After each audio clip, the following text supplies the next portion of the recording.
Hey Srishti, congratulations on the 740. Very, very happy for you. Second time, or no, third time lucky, right?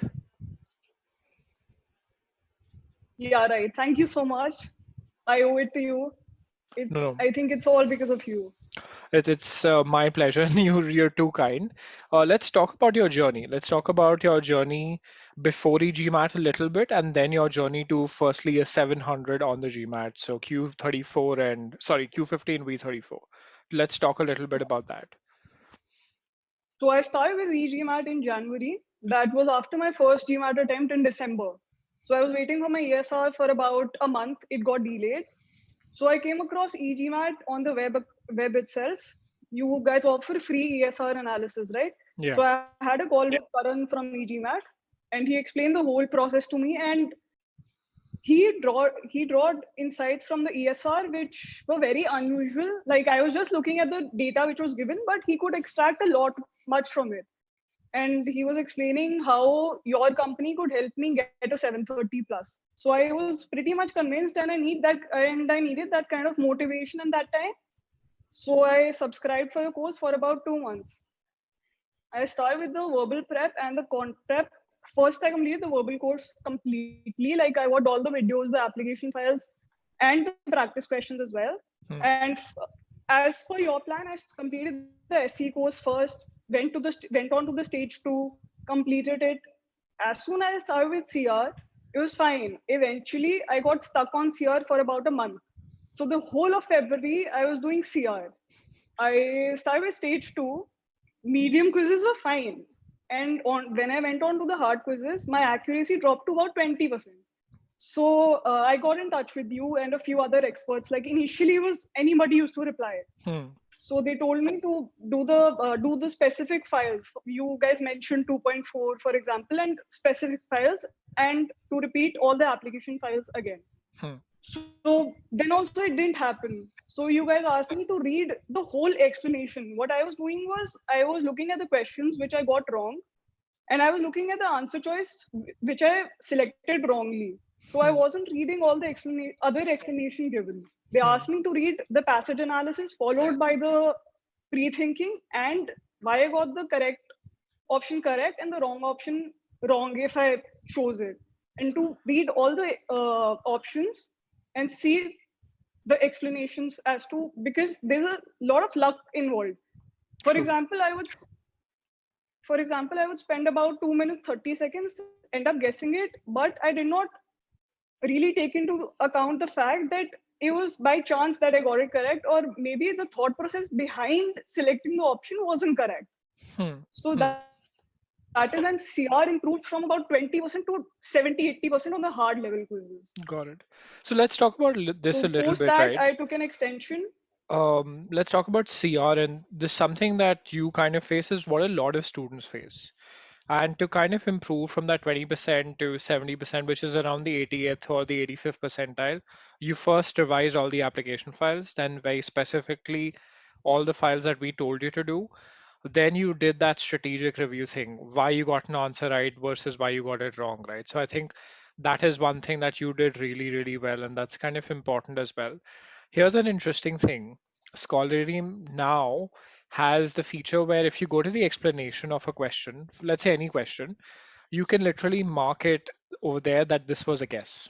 So you can literally go back to all of your guesses and then see which ones you guessed versus which ones that you kind of actually got right for the right reasons, right? So I'd that's say Scholaranium 2.0 is just beautiful. So what Scholaranium, the initial one, was doing was it was just giving data, and I had to contact you to help me analyze it. So Scholaranium 2 is like a mentor itself. So until stage 2, I don't think you guys need to work now, because the Scholaranium is giving much more insights, because it knows if there's a luck factor involved and other things. I wasn't able to use it much because I joined e-GMAT quite early and it was just introduced, but it's just amazing. I used it for my reattempt post scoring 700. yeah. So I think that's something post the release you would have really, really liked the block-wise approach and the skill data. Then I think yeah, it's definitely amazing. And let's talk a little bit about your last few steps before the test where you got a 700. So that's where I really reached out to you and got you into the last mile touch program, right? So how did that go? So last mile touch program was totally with you. Whenever I would put forward an email, I think to and fro, there were about 100 plus emails. So each and every day, I would be updating you with my scores and you would come back with what went wrong.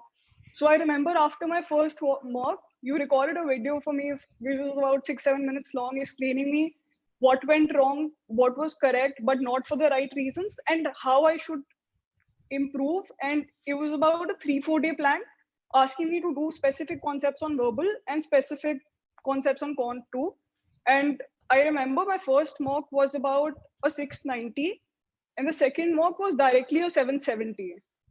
Hmm. So that was a huge jump.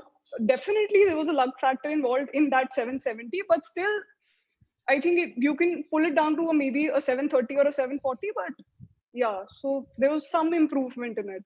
Got it. So we worked together in the LMD program, and then eventually you went on and gave the test and got a 700. So 700 is a great score in itself, and you scored a V34. This is much lesser than what you were scoring. So you were neither happy nor sad. How did you take that result, and what was your perspective at that point? See, since childhood, I've been good, like fairly good at studies. So I couldn't digest the fact that why am I not able to crack the GMAT? So I had a word with you.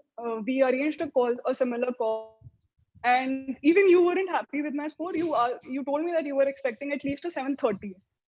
So after I could access my score, I was happy that I entered the 700 club, but I wasn't satisfied. I felt I could do better, and on doing better, I could have access to better universities. True. So I was motivated enough. Like you were one source of motivation. Then there were family members and friends who were like, "You can do better." So that is how. So let's talk about that a bit, right? So motivation is very, very important for a retake attempt, especially when you're sitting at a high score. You had that.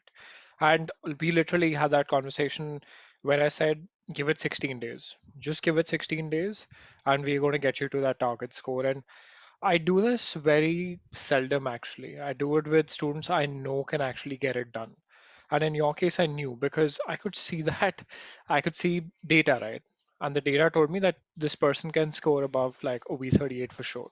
So when we kind of spoke about the V34, given that it was the online attempt, how was that session? Because we were pretty much going on a hypothesis, right? So what happened was, I got about three comprehensions in the first 15 questions itself, as I told you. Hmm. So that blew my mind.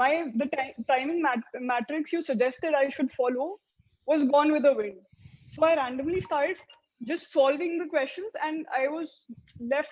I think I was left with about 10 minutes for the last 10 or 11 questions. Hmm. So I could have easily solved about 5-6 questions correctly, but Hmm. I was totally, you know, I couldn't handle it at all. So I must have gotten about 6-7 of them wrong. I was just haphazardly solving all the questions just to finish off the test. So that was one thing that happened. And the GMAT online, which was like the previous GMAT online, now they've changed it to the actual in it's Hmm. same like the in-center GMAT. So there was a problem with the verbal. It hung. So the timer went dead on. So I wasted about 2-3 minutes. They had to.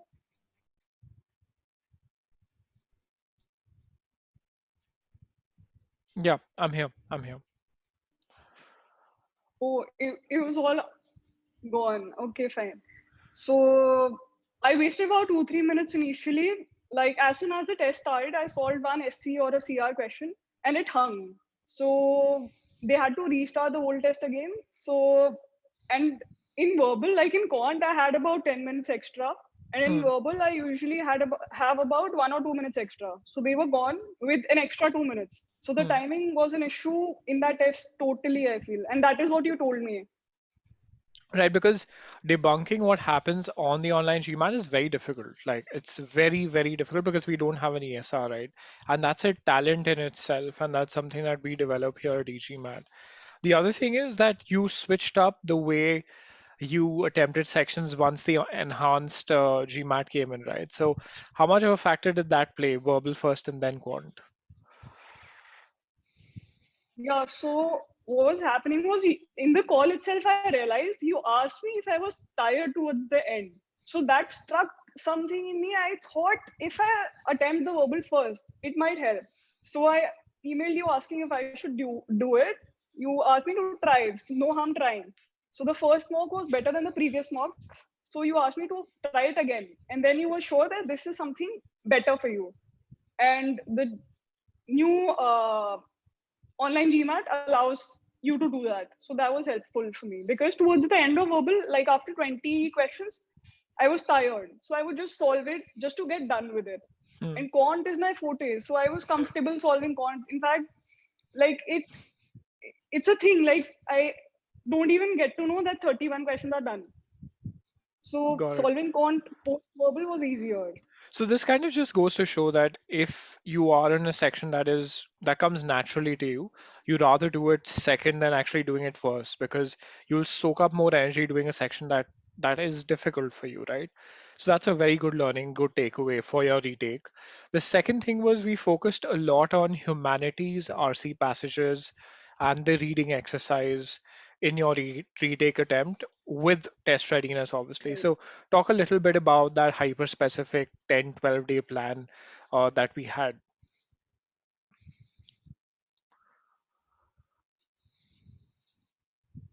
Sure. So what was happening was my accuracy on the RC passages, which were based on business economics, because I'm from that background, they came naturally to me.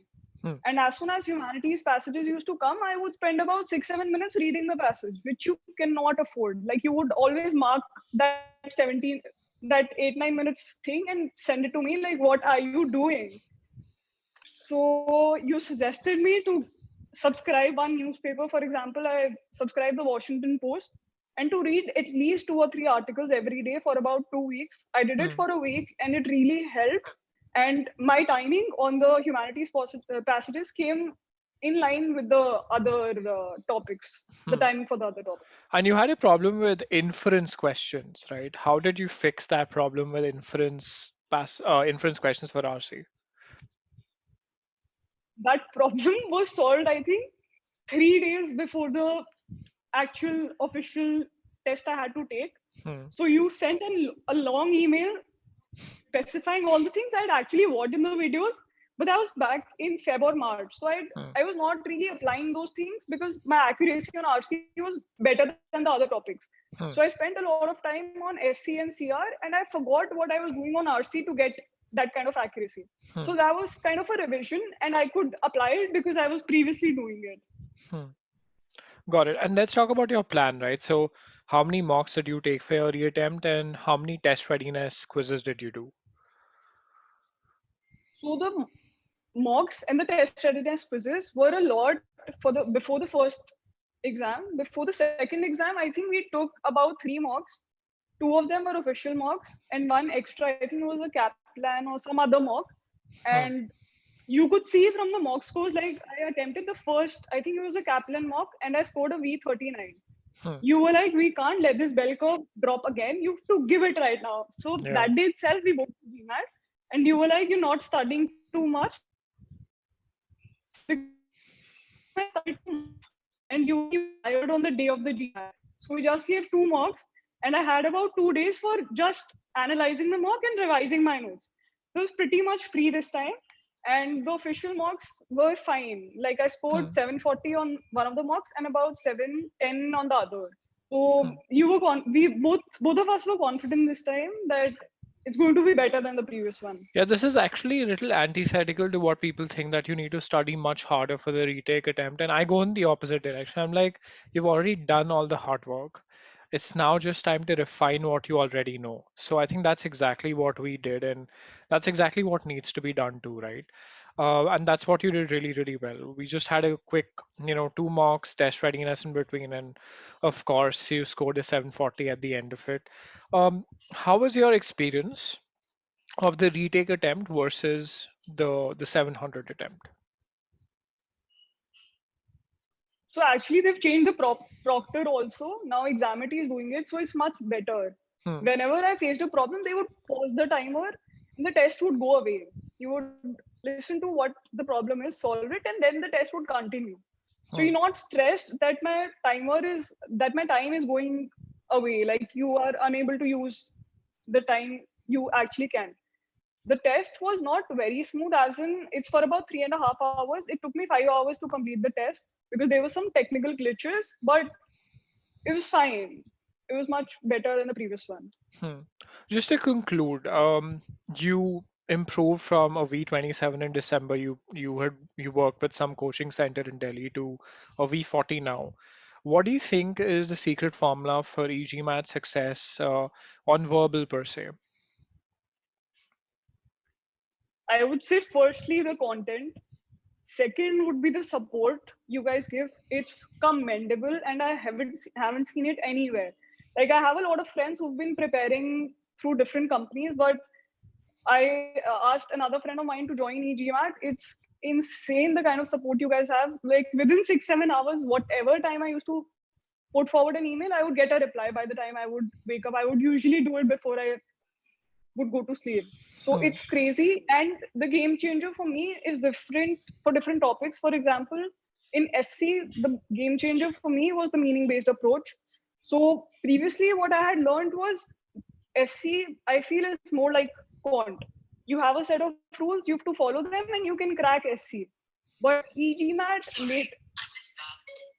made me believe that it's like quant, but you have to be careful. You have to understand the meaning of the sentence. What is the sentence trying to say?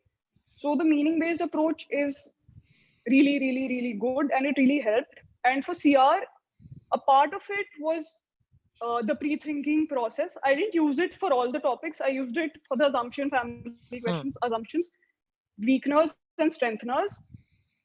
And the second part was visualizing the whole passage. So initially, what I was doing was I was just reading the passage and looking into the options. I would not really see what the conclusion is. What do I have to strengthen? I would just look at the options and choose the most appropriate option. So that was the main problem. Got it. So I think that's very valuable, and with Scholar 2.2 and stuff like that, this really, really helps. Again, congratulations, Srishti. We're really, really happy for you. And please do stay in touch. Definitely. Thank you so much.